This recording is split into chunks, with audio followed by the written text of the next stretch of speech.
La historia está llena de extrañas coincidencias y momentos de azar. A veces, estos no son más que relatos curiosos, mientras que en otras ocasiones son golpes de suerte que cambian el mundo. Número 10.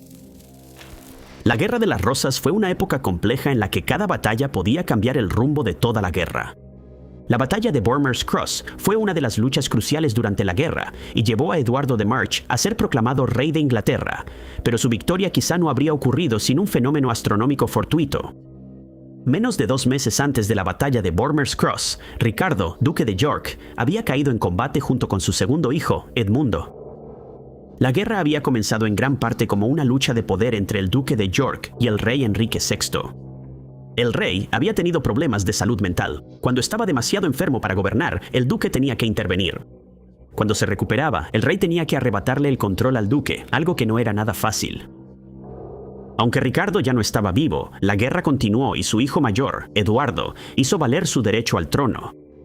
A principios de febrero de 1461, reunió tropas para una batalla en Herefordshire, no muy lejos de la frontera con Gales. Eduardo no se enfrentaba directamente al rey, sino a sus aliados más cercanos. Esto incluía a Owen Tudor, hijastro del rey, y a Jasper Tudor, medio hermano del rey. El número exacto de personas en cada bando sigue siendo tema de debate entre los estudiosos. Los registros indican que cada bando tenía entre 2,000 y 3,000 personas, pero también que 4,000 perdieron la vida en los combates, lo que sugiere que los ejércitos debieron haber sido mucho más grandes. El día antes de la batalla fue la fiesta de la purificación de la Santísima Virgen María, que era un evento relativamente importante en el calendario religioso.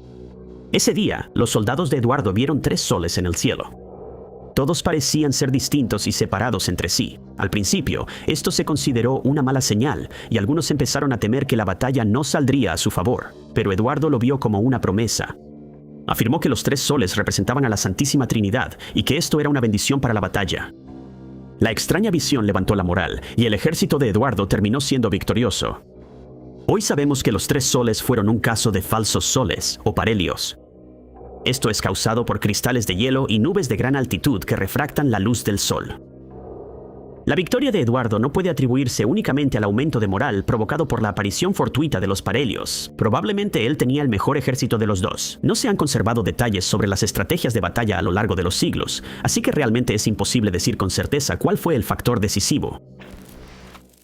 Número 9. En la segunda mitad del siglo XX, China logró varios avances significativos en cuanto a ciencia y tecnología. En una extraña coincidencia, 3 de los hombres que estuvieron al frente de esos avances compartían el mismo nombre. Los 3 Chan se refiere a 3 hombres nacidos a principios del siglo XX que impulsaron la innovación científica. Los 3 tenían el apellido Chan, pero no eran familiares cercanos. El apellido Chan no es excepcionalmente raro en China, pero tampoco es muy común. Durante el período de las 5 dinastías y 10 reinos, los Chan eran una familia gobernante en el reino de Wuyi. Cuando Wuyi cayó durante la reunificación de China, el gobernante Chan prometió hacer lo correcto para China. Ese mensaje ha vivido en el lema familiar desde entonces, y muchos miembros de la familia Chan se han dedicado a lo que era mejor para el país en lugar de para ellos mismos. A mediados del siglo XX, lo que el país necesitaba eran científicos. Chan Chuanchuesen nació en 1911. El año en que cayó la última dinastía china y el país se convirtió en una república. De joven, Xue Xuesen se interesó por la ciencia y las matemáticas y viajó a Estados Unidos para completar sus estudios. En 1939 obtuvo un doctorado en aeronáutica y matemáticas en el Instituto de Tecnología de California. Comenzó su carrera enseñando en Caltech e incluso ayudó en el esfuerzo bélico de Estados Unidos diseñando cohetes. Pero cuando la paranoia anticomunista llegó a Estados Unidos en los años 50, se dio cuenta de que ya no estaba seguro allí. Xuesen finalmente regresó a China, llevando consigo sus conocimientos sobre cohetes y misiles. Cuando China comenzó su programa espacial, Xue Xuesen aconsejó que primero debían enfocarse en los misiles. Estos no necesitaban ser reutilizables como los cohetes y serían más fáciles de producir. También ayudarían a los científicos chinos a adquirir el conocimiento y la experiencia necesarios para producir las naves más complejas que pronto llegarían. Xue Xuesen se hizo conocido como el padre del programa espacial de China, ayudando a dar forma a la tecnología de misiles y la tecnología espacial en el país. Cuando falleció en 2009, muchos de quienes habían estudiado con él a lo largo de las décadas lamentaron su muerte. Un año después de que él nació el segundo de los 3 Chan. Chang Wei-chang también estudió en Caltech al mismo tiempo que su pariente lejano Xue Xuesen. Se enfocó en mecánica y mecánica aplicada y regresó a China en 1946. Trabajó en varias universidades ayudando a enseñar a la siguiente generación de científicos, pero desempeñó un papel importante en el desarrollo de cohetes chinos. Llegaría a ser conocido como el padre de la mecánica. El último de los tres Chans fue Chuan Sun Chang, quien nació en 1913. De joven, estudió física nuclear y fue alumno de la hija y el yerno de Marie Curie. Regresó a China en 1948 y se convirtió en un miembro destacado en la planificación nuclear china. En 1956, ayudó a formar el primer plan científico de 12 años de China y realizó avances significativos no solo en la comprensión china de la fisión nuclear, sino en toda la comunidad científica. Sun Chang fue una figura importante en el esfuerzo de China por crear armas nucleares y hoy es recordado como el padre del arma atómica china. Juntos, los tres hombres ayudaron a convertir a China en uno de los países más poderosos y avanzados científicamente del mundo. Número 8. La vida de Charles Lightoller estuvo llena de tanta suerte y coincidencias que logró inspirar personajes de películas y filmes sobre dos eventos históricos completamente diferentes. Lightoller era un marinero que ya había vivido una vida aventurera antes de abordar el Titanic en abril de 1912. Había estado navegando desde los 13 años y ya había sobrevivido a múltiples accidentes en el mar. En 1910 se unió a la White Star Line y 12 años después fue nombrado segundo oficial del Titanic. La noche del 14 de abril de 1912, Lightoller estaba fuera de servicio cuando el barco chocó contra un iceberg. Una vez que se dio cuenta de lo que estaba pasando, se encargó de llenar y lanzar los botes salvavidas. Tomó muy en serio las instrucciones del capitán de evacuar a mujeres y niños, y no permitió que pasajeros masculinos ocuparan lugares en los botes salvavidas. Solo a un pasajero masculino se le permitió unirse a uno de los botes de Lightoller esa noche. No había miembros de la tripulación disponibles para manejar la embarcación, y el pasajero se ofreció porque tenía experiencia en un yate. Aunque sus acciones han sido criticadas en retrospectiva, Lightoller sin duda salvó muchas vidas. Cuando el barco se hundió, Lightoller estaba intentando lanzar un bote salvavidas plegable. Al caer al agua, fue succionado bajo la superficie y presionado contra la rejilla de un conducto de ventilación de la sala de calderas. El agua fría, al golpear las calderas aún calientes, provocó una explosión que lanzó a Lightoller de regreso a la superficie. Estaba cerca de un bote salvavidas volcado y logró subir a bordo. Lightoller fue el miembro de la tripulación de mayor rango que sobrevivió al hundimiento del Titanic, aunque fue solo por casualidad que no tuvo el mismo destino que muchos de aquellos con los que sirvió. Solo unos pocos años después, estalló la Primera Guerra Mundial. Lightoller continuó trabajando en el mar. Al principio como parte de la contribución de White Star al esfuerzo de guerra y luego como parte de las Fuerzas Armadas. Ayudó a comandar lanchas torpederas y submarinos U en combate. Luego, casi exactamente 6 años después del hundimiento del Titanic, se enfrentó a otra escena familiar. El 1 de abril de 1918, el barco en el que estaba Lightoller chocó con el arrastrero. Se mantuvo a flote durante unas horas, y Lightoller fue uno de los últimos a bordo antes de poner a salvo a la mayoría de la tripulación. El último gran acontecimiento en su vida llegó muchos años después, al principio de la Segunda Guerra Mundial. Se había retirado de la White Star Line, pero aún sentía amor por el mar. Él y su esposa tenían un yate que habían arreglado llamado el Sundowner. El 31 de mayo de 1940, Lightoller fue llamado por el almirantazgo, preguntándole si podían tomar el control del Sundowner para navegarlo a través del Canal de la Mancha. Sería uno de los innumerables botes pequeños que navegarían a Dunkerque para rescatar a los soldados allí. Lightoller se negó a entregar el yate, pero dijo que él mismo navegaría hasta allá. A la edad de 66 años, partió con su hijo Roger, un scout marino de 18 años, para rescatar a los soldados varados. El yate nunca había transportado a más de 21 personas antes, pero logró rescatar a 130 hombres de las playas de Dunkerque. Las acciones de Lightoller inspiraron a un personaje en la película de Christopher Nolan, Dunkerque. Fue una serie de coincidencias lo que puso a Lightoller en el lugar correcto o incorrecto en el momento adecuado, pero logró sobrevivir a todas estas experiencias extraordinarias sin sufrir ningún daño grave. Número 7. Algunas de las coincidencias más extrañas ocurren cuando eventos inquietantemente similares en la historia parecen suceder al mismo tiempo, pero en lugares completamente diferentes. En el siglo III, dos de los imperios más grandes del mundo en ese momento pasaron por una agitación que los dejó fracturados y cambiados para siempre. En el extremo occidental de Eurasia estaba el Imperio Romano. Los problemas se habían ido acumulando dentro del imperio durante generaciones. No había una sola manera de determinar el éxito de un emperador. Los rivales al trono podían sumir rápidamente a todo el imperio en una guerra civil si uno no era preferido de inmediato al otro. El imperio estaba bajo presión de las tribus góticas y germánicas en el norte y del imperio persa sasánida en el este. Las enfermedades y las malas cosechas provocaron escasez de alimentos y una reducción en la cantidad de impuestos que se podían recaudar. Se rebajó la pureza de las monedas para poder pagar al ejército. Funcionó a corto plazo, pero corría el riesgo de salirse de control. El inicio oficial de la crisis del siglo III comenzó en el año 235, cuando el emperador Severo Alejandro perdió la vida a manos de sus propias tropas. Durante los siguientes 50 años, al menos 20 emperadores diferentes fueron proclamados. La mayoría de ellos no tenía poder real. A menudo eran comandantes del ejército que habían ganado la lealtad de sus tropas durante la batalla, pero también podía perder esa confianza con la misma facilidad. Si el emperador no era eliminado por un rival que reclamaba el trono, podía verse atacado por sus propias tropas, que ya no creían que era la persona adecuada para el puesto. A medida que la crisis continuaba, el imperio se dividió en 3 partes diferentes. En el norte y el oeste, la Galia, España y Britania se separaron y formaron el Imperio Galo. El Levante y Egipto se convirtieron en el Imperio de Palmira. Los 2 nuevos imperios no estaban necesariamente en rebelión contra el verdadero imperio, sino que intentaban protegerse de los ataques de forasteros, ya fueran las tribus germánicas o los sasánidas. En el año 270, el emperador Aureliano tomó el control del imperio. Logró reunificar y reincorporar los imperios Galo y de Palmira al dominio romano y detener la mayor parte de los combates. La crisis continuó durante otra década después de Aureliano, pero finalmente Diocleciano tomó el control, implementando reformas políticas y económicas que mantendrían al imperio romano vivo durante siglos. En el otro extremo de Eurasia, China enfrentaba un problema similar.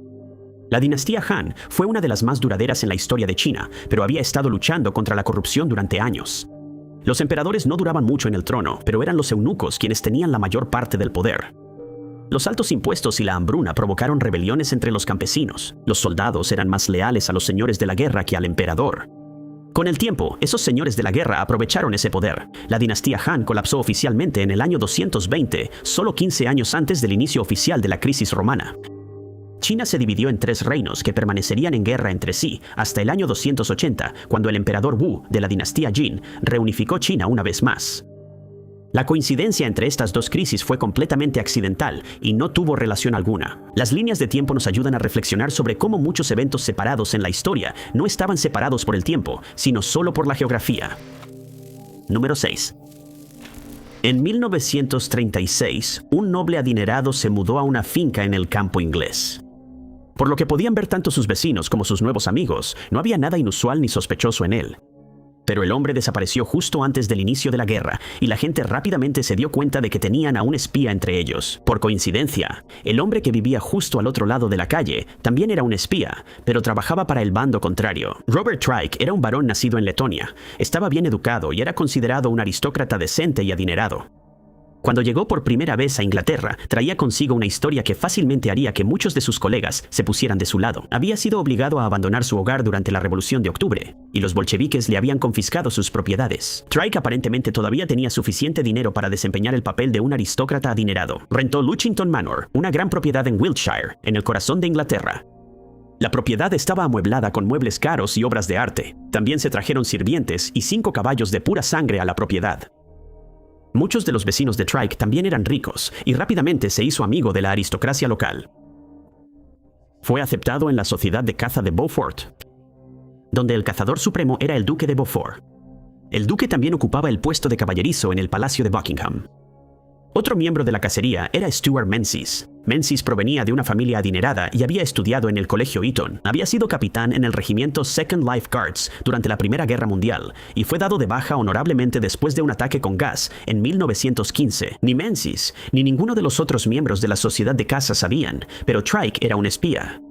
Había sido enviado a Inglaterra por las agencias de inteligencia alemanas para recopilar información sobre la alta sociedad inglesa. Pasó años escuchando conversaciones y transmitiendo información a Alemania. Otra parte de su misión era intentar reclutar personas para la misma causa. Intentó promover la ideología de odio que se estaba difundiendo en Alemania, pero sus esfuerzos no fueron tan exitosos como le hubiera gustado. En algún momento durante su estancia de 3 años en Luchington Manor, Trike se dio cuenta de por qué Menzies en particular sería un problema. Después de dejar la Guardia Real, el graduado de Eton se unió al MI6. En ese momento, el MI6 no era la gran fuerza de inteligencia por la que se haría conocido durante la guerra. Era una rama del gobierno relativamente poco influyente. Enfrentaba escepticismo de otras ramas del ejército, y aunque tuvo algunos éxitos en la Primera Guerra Mundial, seguía siendo relativamente débil. Menzies había estado ascendiendo en la institución desde que se unió en 1919 y ya tenía un puesto relativamente alto para cuando Trike descubrió quién era realmente su vecino. Menzies no solo formaba parte del MI6, sino que también era conocido por ser especialmente bueno identificando agentes alemanes. El trabajo de Menzies parecía ser completamente desconocido para la inteligencia alemana cuando enviaron a Trike a ser su vecino, lo que sugiere que el hecho de que dos espías vivieran uno al lado del otro fue solo una coincidencia o un accidente. En 1939, aproximadamente al mismo tiempo que Menzies fue nombrado jefe del MI6, la agencia de inteligencia alemana decidió que lo mejor era sacar a Trike de la situación. Fue retirado en caso de que su tapadera fuera descubierta, y solo después de que desapareció los británicos, se dieron cuenta de que había algo extraño con Trike, y sus pertenencias en Luchington Manor fueron confiscadas, pero él mismo logró escapar. Número 5. La vida de Ricardo III y su familia inmediata está llena de coincidencias inquietantes. Una de las coincidencias más inquietantes es un par de sucesos trágicos separados exactamente por un año. El 9 de abril de 1483, el hermano mayor de Ricardo, Eduardo IV, falleció en el Palacio de Westminster. Había sido proclamado rey por segunda vez 12 años antes, después de años de lucha durante la Guerra de las Rosas, pero los 12 años del segundo reinado de Eduardo habían sido relativamente pacíficos. El rey tenía 2 hijos y una hija, y probablemente esperaba poder ceder fácilmente la corona a su hijo mayor cuando falleciera. Ese fallecimiento llegó mucho antes de lo que cualquiera esperaba. Tenía solo 40 años cuando de repente cayó enfermo. La causa exacta de su enfermedad ha sido debatida por los estudiosos desde que falleció. Las teorías incluyen neumonía y fiebre tifoidea, o una enfermedad que posiblemente fue causada por uno de los numerosos amoríos de Eduardo. Sea cual sea el caso, cuando falleció, su hijo Eduardo fue proclamado el siguiente rey de Inglaterra, pero Eduardo V tenía solo 13 años y nunca tendría una ceremonia de coronación. Él y sus hermanos fueron declarados ilegítimos, y el trono pasó en su lugar al tío de Eduardo, Ricardo III. Eduardo y su hermano menor estaban alojados en las habitaciones reales de la Torre de Londres cuando desaparecieron misteriosamente. Ricardo fue coronado el 6 de julio en una ceremonia conjunta con su esposa. Ausente de la ceremonia estuvo su hijo, también llamado Eduardo. Eduardo de Middleton era el único hijo legítimo de Ricardo.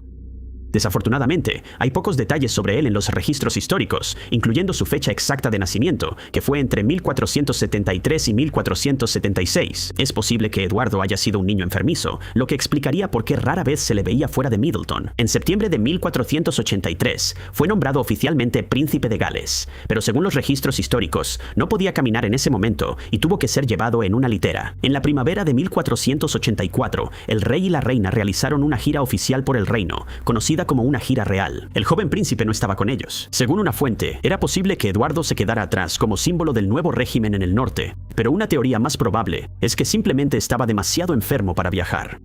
Aún así, ni el rey ni la reina sospechaban que la enfermedad sería tan devastadora como lo fue. Según cronistas casi contemporáneos, Eduardo falleció a los pocos días del primer aniversario de la muerte de su tío. La fecha exacta nunca se determinó, pero a menudo se registra como el 9 de abril de 1484. Incluso si fue solo durante la primera mitad de abril, las extrañas coincidencias habrían parecido un mal presagio para Ricardo, especialmente cuando su esposa falleció solo unos meses después. Número 4. Carlomagno es conocido como uno de los reyes más grandes de la historia, uniendo un imperio que se extendía por lo que hoy es Francia, Alemania e Italia. Pero si no hubiera sido por la coincidencia temporal de una muerte inusual, el destino del reino franco podría haber sido muy diferente. Solo 3 años después de que naciera Carlomagno, su padre Pipino el Breve tuvo otro hijo, Carlomán. Carlomán tenía solo 3 años cuando fue ungido rey de los francos por el Papa. Su hermano y su padre también fueron ungidos y recibieron el mismo título en la ceremonia. El Papa parecía tratar a Carlomán como igual a Carlomagno durante toda su vida, y los tratos políticos con otras casas nobles europeas no favorecían necesariamente a uno sobre el otro. En 768, Pepino falleció. Según las tradiciones francas, las tierras de un rey se dividían entre todos sus herederos.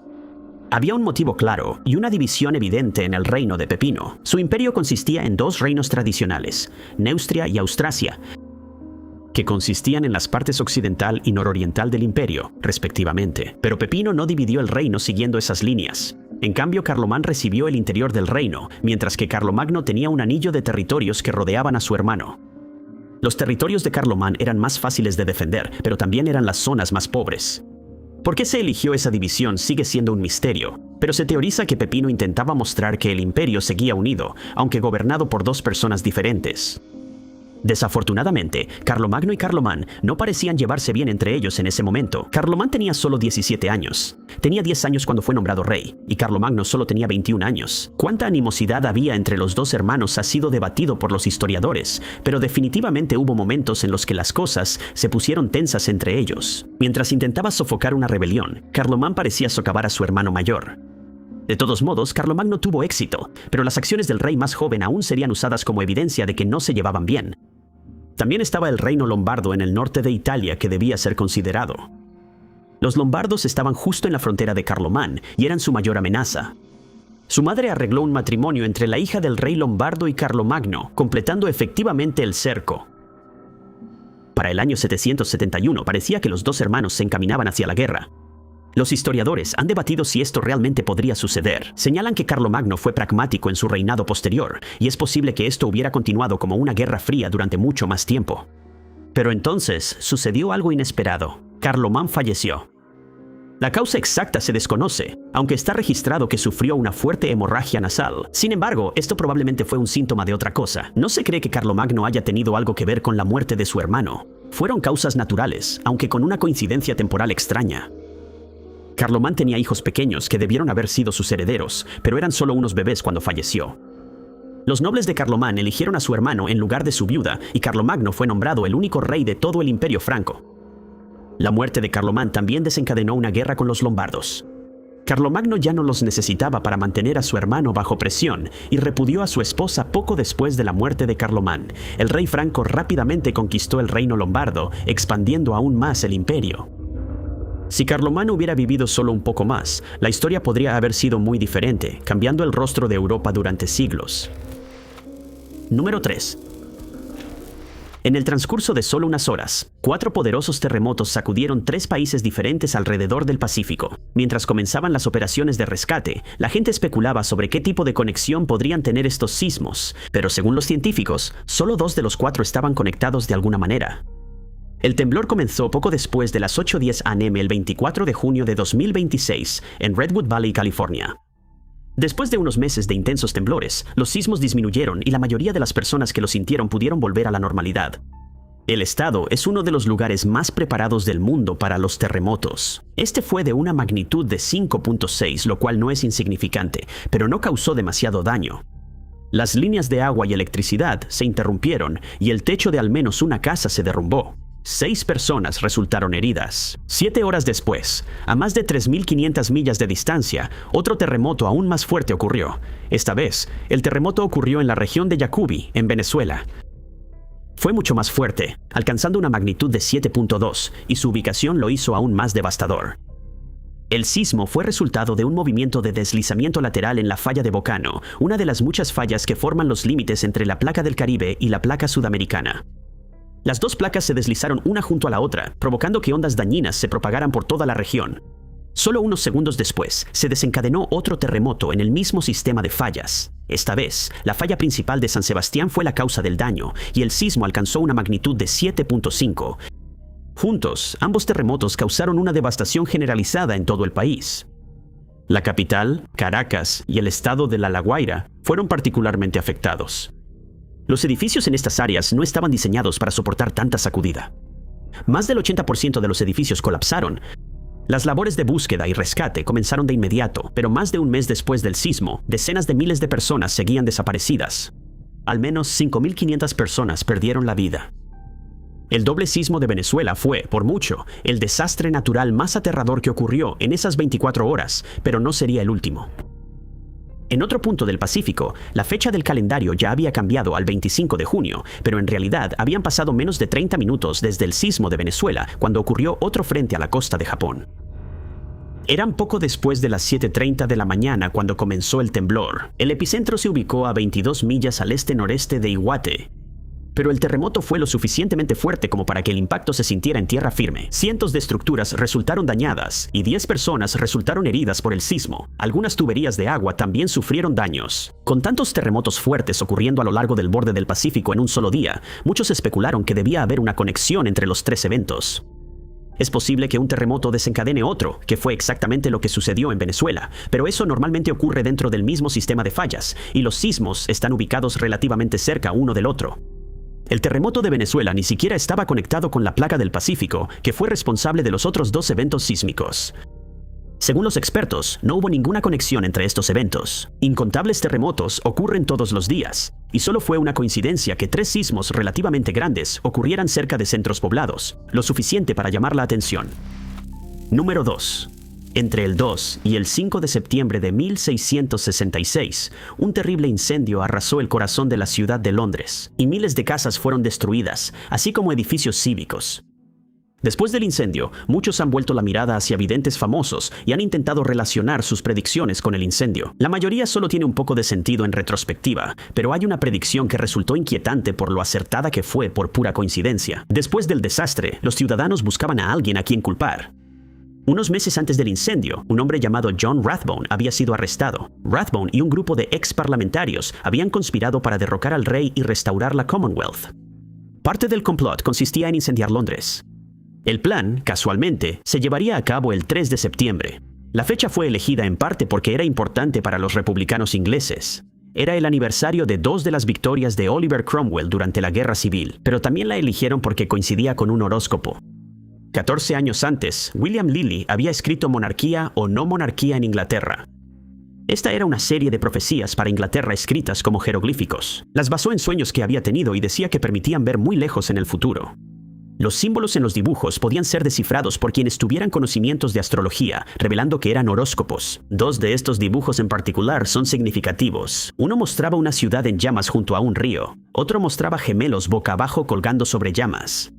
Los gemelos representaban a Géminis, que supuestamente era el signo de Londres. Estar boca abajo significaba que el dibujo debía orientarse de esa manera. Según los astrólogos, detalles clave en el dibujo mostraban que un horóscopo coincidía con principios de septiembre de 1666.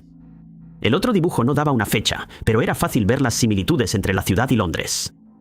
Cuando el Parlamento buscaba posibles causas para el incendio, recurrieron a William Lilly. Lilly ya tenía cierta fama como astrólogo. Había sido parlamentario durante la guerra, pero hacía predicciones para ambos bandos. Era el astrólogo más destacado de Inglaterra, y su retrato era el más difundido después del rey, ya que aparecía en sus libros.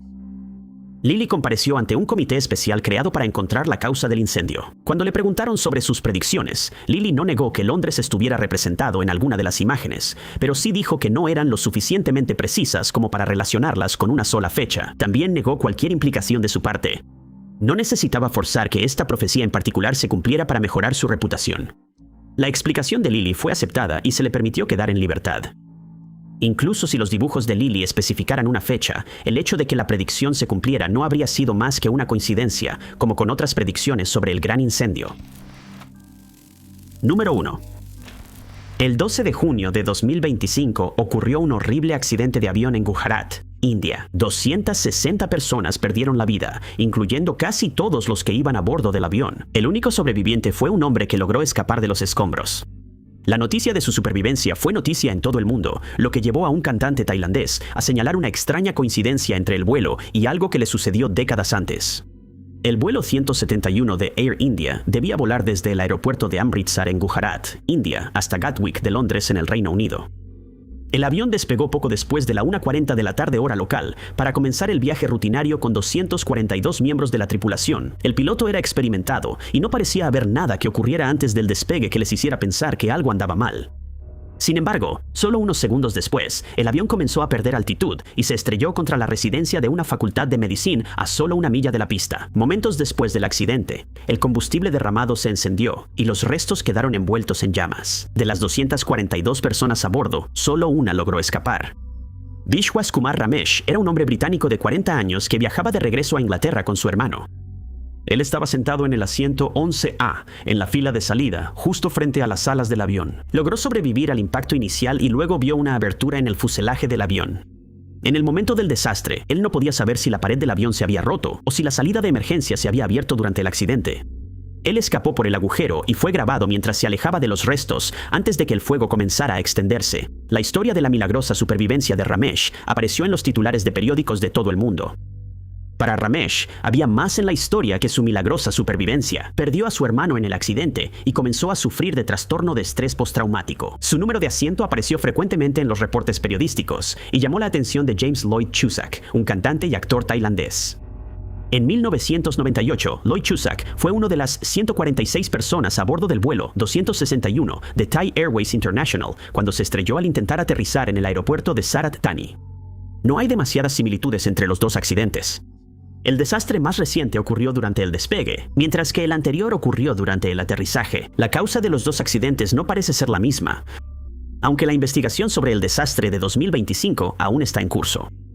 Los aviones ni siquiera eran del mismo tipo, pero había una similitud inquietante. Lloyd Cusack fue uno de los únicos 45 sobrevivientes del accidente de Thai Airways, y él estaba sentado en el asiento 11A. El cantante compartió su historia en las redes sociales. No tenía su boleto ni su pase de abordar, así que no podía probarlo, pero compartió un plano de asientos que mostraba su posición en el avión y dijo que la historia le puso la piel de gallina. Los expertos en accidentes aéreos señalaron que no hay manera de determinar cuál es el asiento más seguro en un avión, ya que cada accidente es diferente. Incluso si la posición de Ramesh cerca de la puerta le ayudó a escapar, no necesariamente le ayudó a sobrevivir al impacto inicial. El asiento 11A también estaba en una ubicación diferente en el vuelo tailandés, lo que demuestra que realmente fue solo una coincidencia que estos dos asientos de la suerte tuvieran el mismo número. Muchas gracias a todos por ver.